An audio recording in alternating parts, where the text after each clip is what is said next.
Mais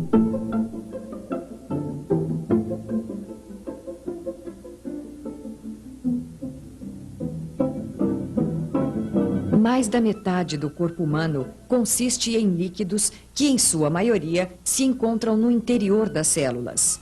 Os restantes, chamados líquidos extracelulares, estão em circulação contínua.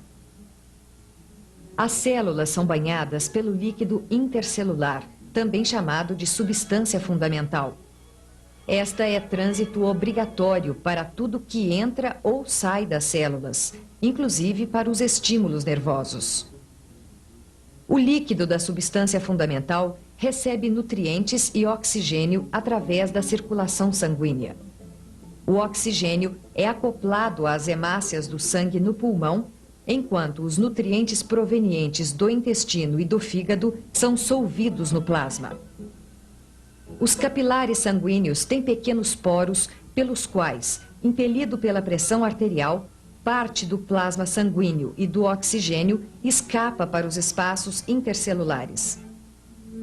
Desta maneira, nutrientes e oxigênio integram-se à substância fundamental, da qual as células adquirem as substâncias necessárias ao seu sustento.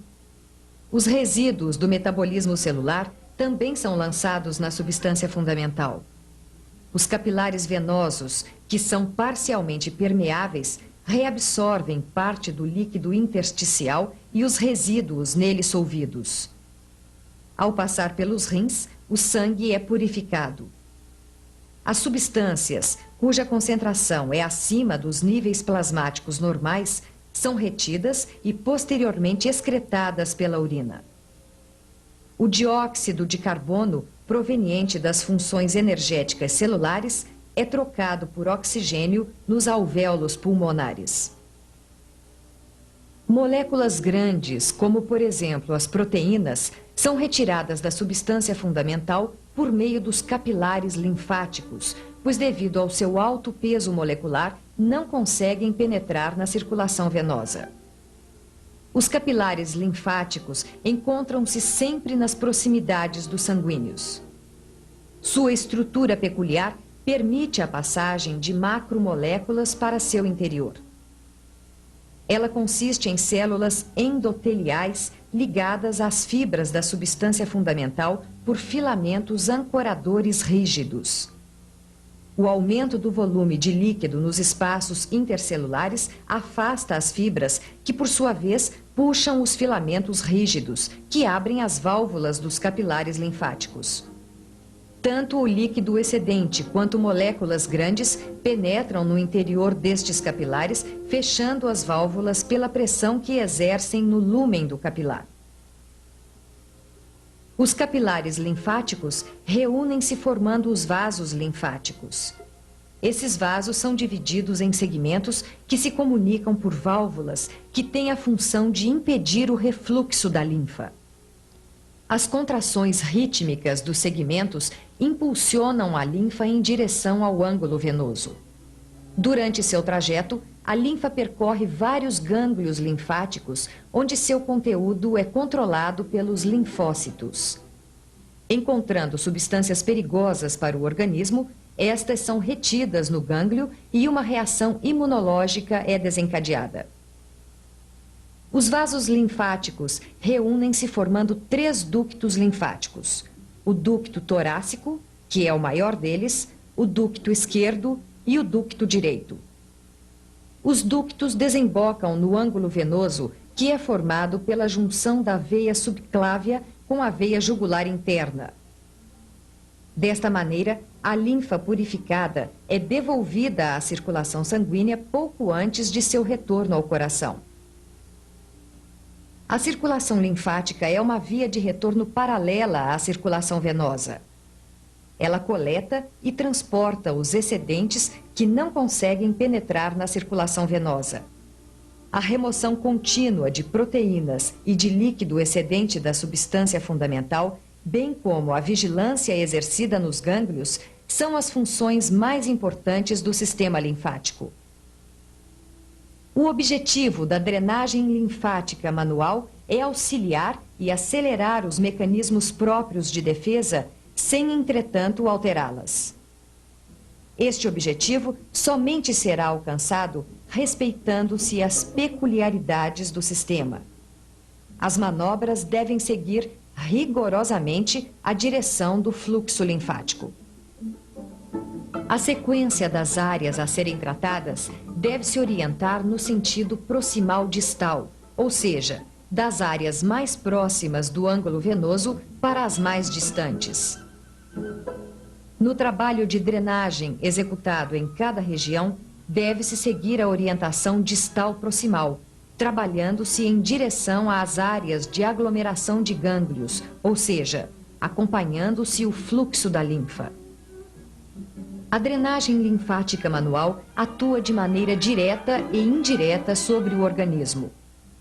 Como áreas de influência direta, podemos citar a capacidade dos capilares linfáticos, a velocidade de transporte da linfa, a filtração e reabsorção dos capilares sanguíneos, a quantidade de linfa processada nos gânglios linfáticos, a musculatura lisa de arteríolas, meta-arteríolas e vasos linfáticos, a musculatura esquelética, a motricidade do intestino, o sistema nervoso vegetativo e as imunorreações humorais e celulares.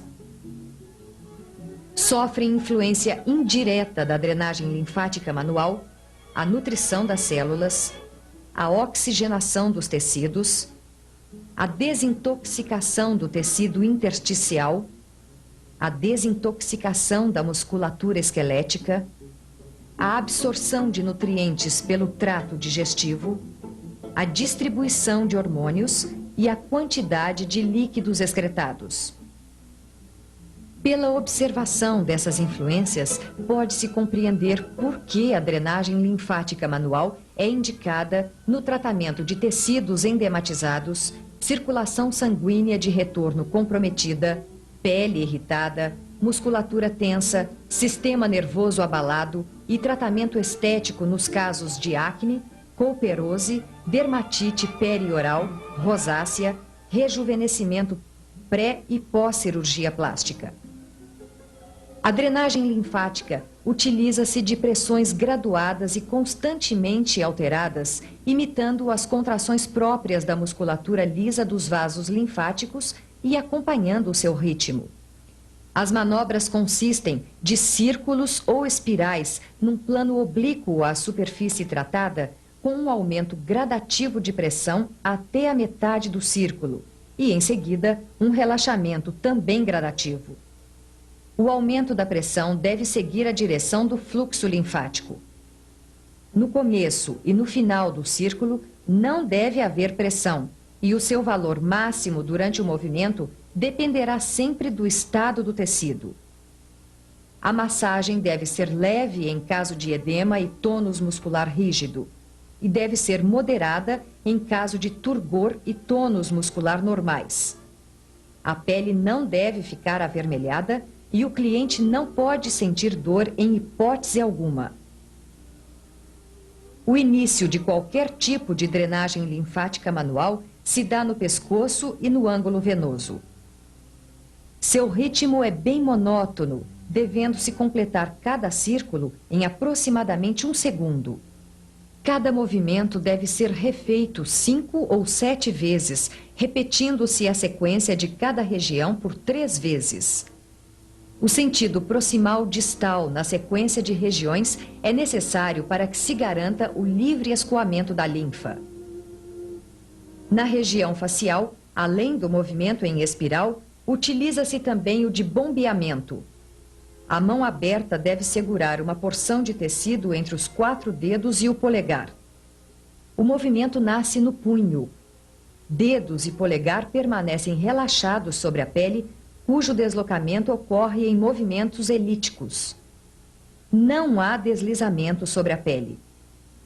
O ambiente ideal para o trabalho de drenagem é calmo, eventualmente com um fundo musical suave. A iluminação deve ser discreta e tanto o cliente quanto o esteticista devem permanecer em silêncio.